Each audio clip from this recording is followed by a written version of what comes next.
আজ আমি আলোচনা করব জৈন নীতিতত্ত্ব সম্বন্ধে।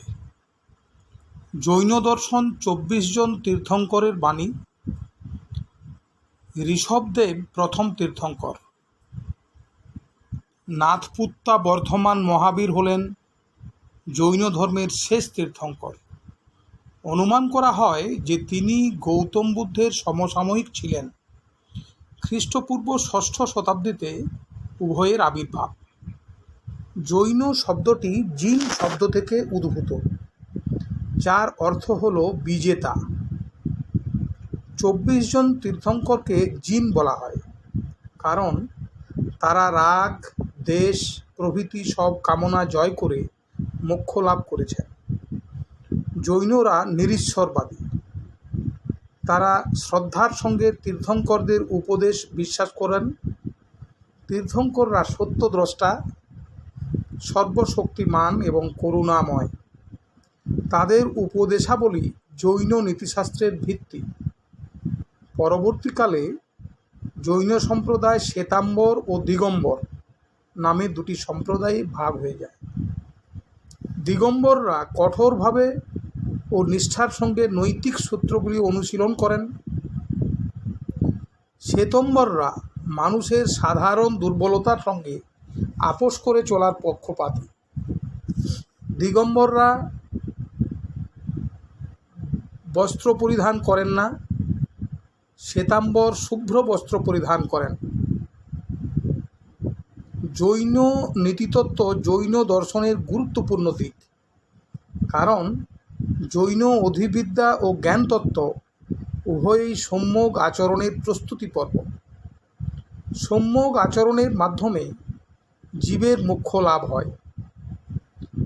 মোক্ষ এই দর্শনের পরম পুরুষার্থ। জৈন দর্শনে জীব ও আত্মা অভিন্ন। জীব বা আত্মা স্বরূপত পূর্ণ, অনন্ত জ্ঞান, শক্তি ও আনন্দের আধার। কর্মের বাধার জন্য আত্মার এই স্বাভাবিক অবস্থা অপ্রকাশিত থাকে। বাধা দূর হলে জীবের মোক্ষ হয়।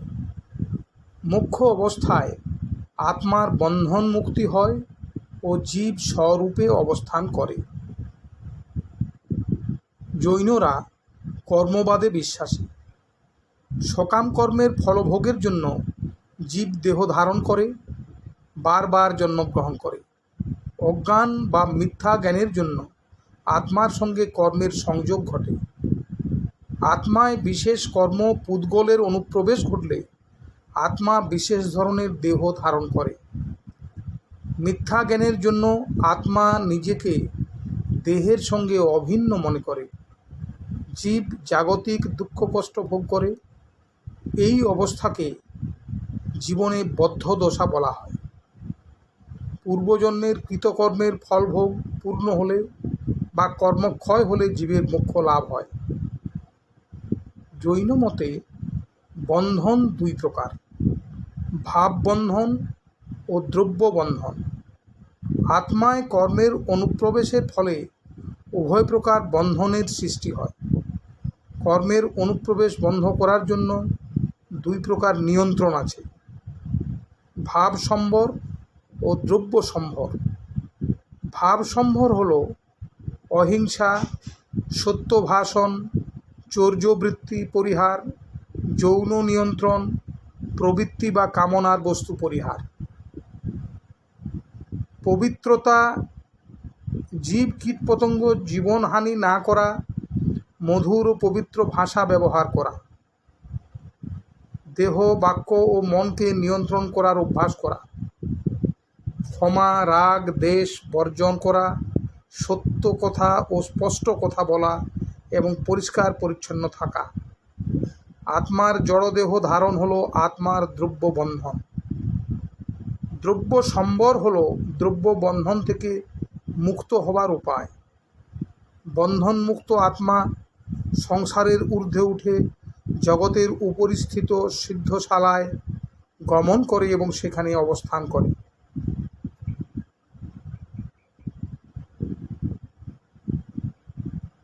মোক্ষের উপায় হলো যোগ,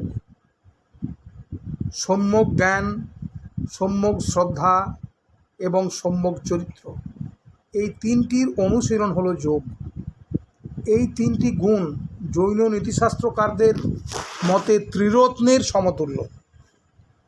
এই তিনটি গুণের অনুশীলনের দ্বারা জীবের কামনা বাসনা দূর হয়, কর্মপ্রভাব থেকে জীব মুক্ত হয়, তার মোক্ষ লাভ ঘটে। তীর্থঙ্করদের বাণী শ্রদ্ধাসহ পাঠ করলে সম্যক জ্ঞান হয়। সম্যক জ্ঞান মিথ্যা জ্ঞানকে দূর করে। সম্যক জ্ঞানের জন্য প্রয়োজন সম্যক দর্শন বা সম্যক শ্রদ্ধা। তীর্থঙ্করদের প্রতি শ্রদ্ধা ও যুক্তিতর্কের মাধ্যমে তাদের বাণীতে বিশ্বাসকে সম্যক দর্শন বা সম্যক শ্রদ্ধা বলা হয়। সম্যক চরিত্র বলতে বোঝায় এক প্রকার মানসিক শক্তি, যার সাহায্যে কামনা বাসনাকে জয় করা যায়,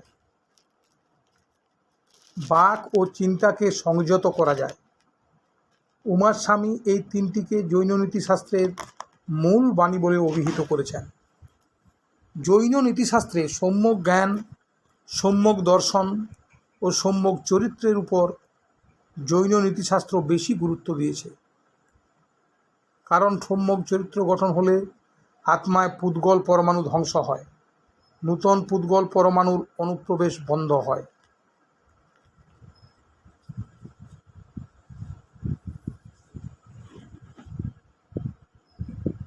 এরপর আমি আলোচনা করব পঞ্চমহাব্রত কি।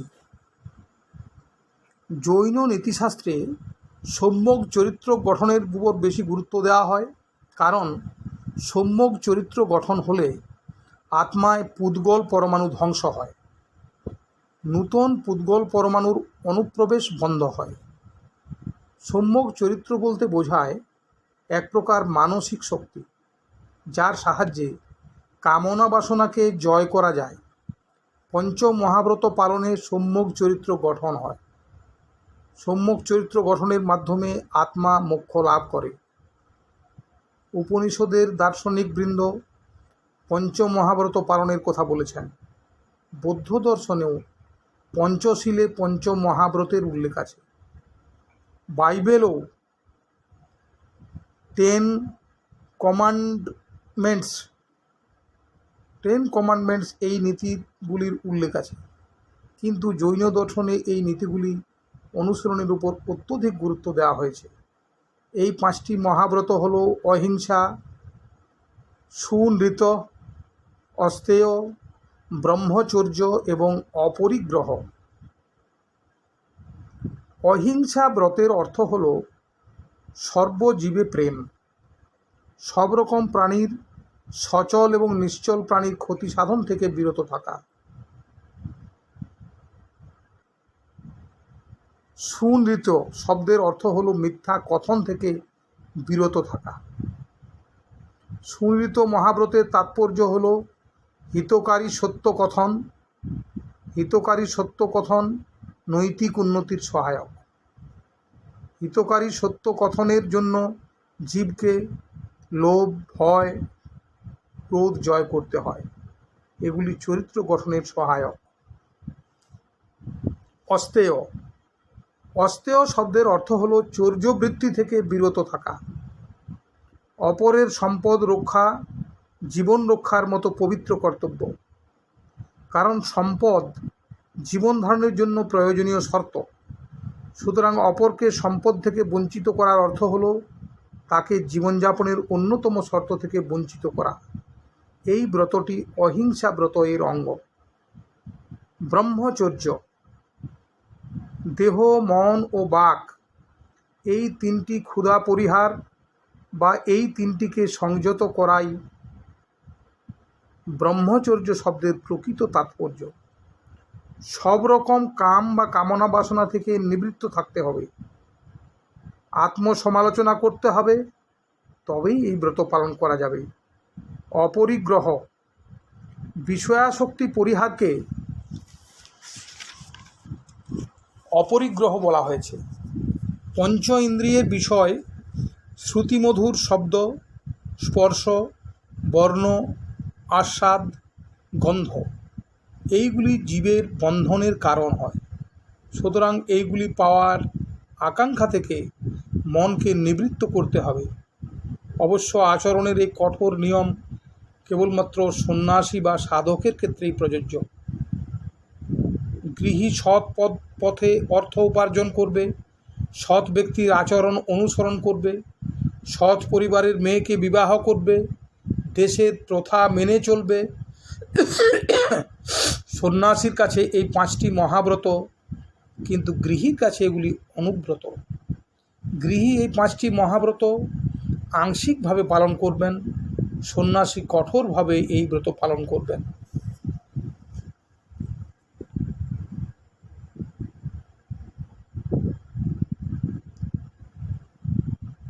এরপর আমি আলোচনা করব মহাব্রত ও অনুব্রত এর পার্থক্য কী। ব্রত শব্দের অর্থ নৈতিক বিধি। যে নৈতিক বিধি বা ব্রত কঠোরভাবে নিষ্ঠার সঙ্গে পালন করা কর্তব্য তাকে মহাব্রত বলা হয়। মহাব্রত কোনো ব্যতিক্রম বা শিথিলতা অনুমোদন করে না। এই ব্রত কঠোরভাবে এবং পরিপূর্ণভাবে পালন করতে হবে। অপরদিকে যে ব্রতকে কিছুটা শিথিলভাবে বা নমনীয় অর্থে গ্রহণ করা যায় বা অনুসরণ করা যায় তাকে অনুব্রত বলে। জৈন নীতিশাস্ত্রে মহাব্রত ও অনুব্রত ব্যক্তি সাপেক্ষ বা আপেক্ষিক। একই ব্রত একজনের কাছে মহাব্রত, অপরের কাছে অনুব্রত হতে পারে। ব্যবহারিক জীবনে বা সাধারণ মানুষের জীবনযাত্রাকে উপেক্ষা না করে শাস্ত্রকারগণ ব্রতকে এই 2টি ভাগে ভাগ করেছে। কারণ মুক্তিকামী জৈন সাধকদের জন্য যে 5টি মহাব্রত নিষ্ঠার সঙ্গে পালন করার কথা বলা হয়েছে, ব্যবহারিক জীবনে সেগুলি সাধারণ মানুষের পক্ষে পালন করা সম্ভব নয়। তাদের জন্য বলা হয়েছে ব্রতকে তারা কিছুটা নমনীয় বা শিথিল অর্থে গ্রহণ করবেন ও পালন করবেন। গৃহস্থ ও সাধক উভয়ের পক্ষে পঞ্চম মহাব্রত পালন করা কর্তব্য। তবে গৃহী এই 5টি ব্রত আংশিকভাবে পালন করবেন, কিন্তু সাধককে এই নৈতিক বিধিকে কঠোরভাবে পালন করতে হবে। এই 5টি ব্রত হলো অহিংসা, সুনৃত, অস্তেয়, ব্রহ্মচর্য এবং অপরিগ্রহ। একজন সাধকের কাছে এই 5টি মহাব্রত তিনি কঠোরভাবে ও পরিপূর্ণভাবে 5টি ব্রত পালন করবেন। একজন গৃহীর কাছে এই 5টি ব্রত পালনীয় হলেও তিনি কিছুটা শিথিলতা অবলম্বন করতে পারবেন, তাই এই 5টি ব্রত তার কাছে অনুব্রত। একজন সাধকের কাছে ব্রহ্মচর্য মহাব্রত। সাধকের কাছে ব্রহ্মচর্য ব্রতের অর্থ হলো সব রকম ইন্দ্রিয় সম্ভোগ থেকে বিরত থাকা, যৌন চিন্তা থেকে নিবৃত্ত হওয়া, বাক্যে ও মনে সংযম অবলম্বন করা। গৃহীর কাছে এই বিধান পালনীয়, কিন্তু কঠোরভাবে বা সম্পূর্ণভাবে পালন করা আবশ্যিক নয়। তাদের কাছে এটি অনুব্রত। কারণ কঠোরভাবে এই ব্রত সকলে পালন করলে মানুষ একদিন পৃথিবীর বুক থেকে বিলুপ্ত হয়ে যাবে। এই জন্য গৃহীর কাছে ব্রহ্মচর্যের অর্থ হলো শুধু পর্দার গমন থেকে প্রতিনিবৃত্ত হওয়া। আবার অহিংসা ব্রত সাধকের কাছে মহাব্রত। সাধক কঠোরভাবে এই ব্রত পালন করবেন। তার কাছে সর্বতোভাবে জীবের অনিষ্ট সাধন থেকে বিরত থাকা অহিংসা শব্দের অর্থ। অহিংসা গৃহীর কাছে অনুব্রত। তার কাছে অহিংসা ব্রতের অর্থ হবে জীব হত্যা থেকে বিরত থাকা। একই কারণে অপরিগ্রহ সাধকের কাছে মহাব্রত, গৃহীর কাছে অনুব্রত। সাধক সব রকম আসক্তি থেকে বিরত থাকবেন, কিন্তু গৃহীর কাছে এই বিধি এত কঠোর নয়। বিষয়ের প্রতি আসক্তি থেকে নিবৃত্ত হওয়া তার কর্তব্য হলেও জীবন রক্ষার জন্য পরিমিত ধন সম্পত্তি গৃহী রাখতে পারে। গৃহী সৎ পথে অর্থ উপার্জন করবে, সৎ ব্যক্তির আচরণ অনুসরণ করবে, সৎ পরিবারের মেয়েকে বিবাহ করবে, দেশের প্রথা মেনে চলবে। সুতরাং ব্যবহারিক জীবনে সব ব্রতই অনুব্রত।